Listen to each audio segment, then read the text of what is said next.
So the Celtics will head on the road where they haven't been so hot this month. They're actually 1-3, but they look to turn things around when they take on the Knicks Friday night.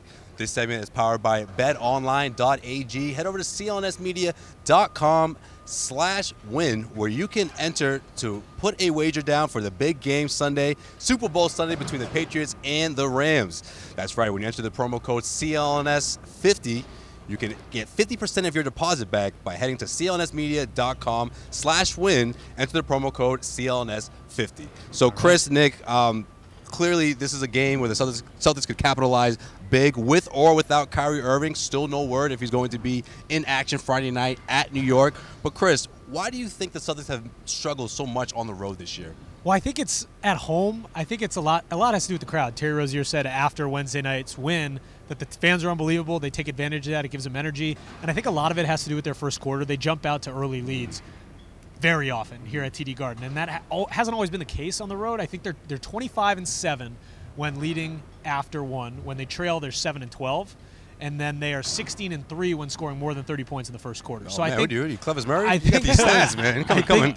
Clevis. I got the stats today. Don't worry. I think it's that early start, and I think the crowd helps that a lot. Of course, it's not always the case on the road. Unless you're playing Atlanta. Unless you're playing Atlanta. But, I mean, you've got games like this month in Miami and Orlando where it was slow, methodical starts, and Miami was the second night of a back-to-back, so that might be part of it. But I think it's the quick starts here at home. Nick, what do you think it is? Yeah, I mean, great teams have great first and third quarters. The Celtics have struggled in third quarters anywhere. Yeah, that's exactly what I was going to say. Yeah, first quarters, they've been great at home for the reasons that Chris mentioned. On the road, there's the other side, which is concentration and focus and finishing, which have been three items that have been kind of a struggle for the Celtics until the month of January, which just wrapped up. Right. Yeah. You know, I would like to see not that I want to see Kyrie continue to sit here, but I think it seems like you do. I think it'd be a good test. I think it'd be a great test for these guys to go out to New York, see if they can get a win without Kyrie Irving. I mean, this is a team that they should be able to beat. You have guys like Terry Rozier, Jaylen Brown, Jayson Tatum, really in rhythm right now. Great offensive rhythm. Go to New York, head back here to TD Garden, and then take on the Oklahoma City Thunder with Kyrie Irving in the lineup. Yeah, and honestly, I think it would be pretty wise of Kyrie Irving to do that rather than go to New York and play feel the questions, and have to just about get the feasted Anthony Davis. on. I mean, the New York media is going to feast on him with all these questions. Also, I'd be kind of jealous if they could get the first grab at him, and we could get him on Sunday, but that's besides the point. I think I wouldn't be surprised if we don't see him until Sunday. I mean, Sunday's a much bigger game. Oklahoma City's got one of the best defenses in the NFL. See where my mind's at? Yeah, I'm thinking about the Patriots. Already thinking about kickoff. In the NBA, the Knicks are a young, hungry team, but I think they could do just fine without Kyrie Irving. The road is difficult for young players. Celtics have a young core, right? And don't forget, too, a lot of the first half of the season, Al was injured. Yeah. So he took some of that veteran leadership away as well. So whether Kyrie plays Friday night or doesn't play, I think a different team is leaving January than what entered January. Yeah. This homestand this month has been 10-1. Yeah, I mean, it's just been amazing, and you could see the confidence building and the chemistry as well.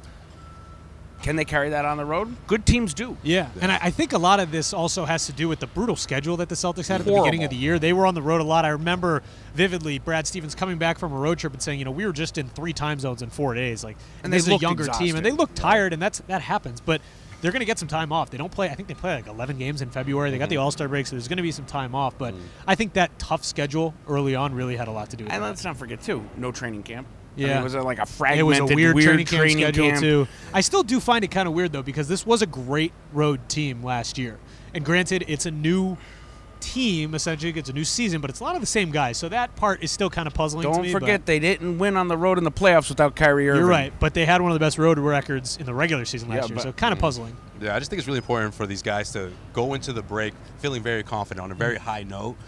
From top to bottom. I just think guys like Terry Rozier, Jaylen Brown, top to bottom. Jaylen Brown, yeah, exactly. Jaylen Brown, Gordon Hayward, if he can get going to New York, that'll be huge. Again, not to say that Kyrie Irving stunts their growth, but I think it's just very important for them to get as many wins as they can heading into All-Star break, make sure everyone gets their reps, and they're feeling pretty confident. They took care of business here at home, 4-1, which is sort of what people projected.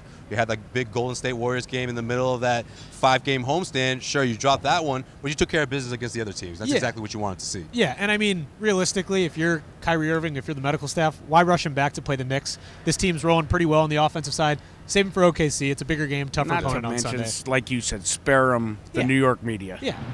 Because let me tell you, the best time to bring them back is Super Bowl Sunday because it is the fastest media avail. It's a quick news cycle. Everybody wants in and out. So I see them bringing them back on Super Bowl Sunday. Yeah. All right, well, we'll see what happens. But in the meantime, hit us up in the comment section. Let us know, why has the Celtics team struggled on the road, and what is it going to take for things to turn around?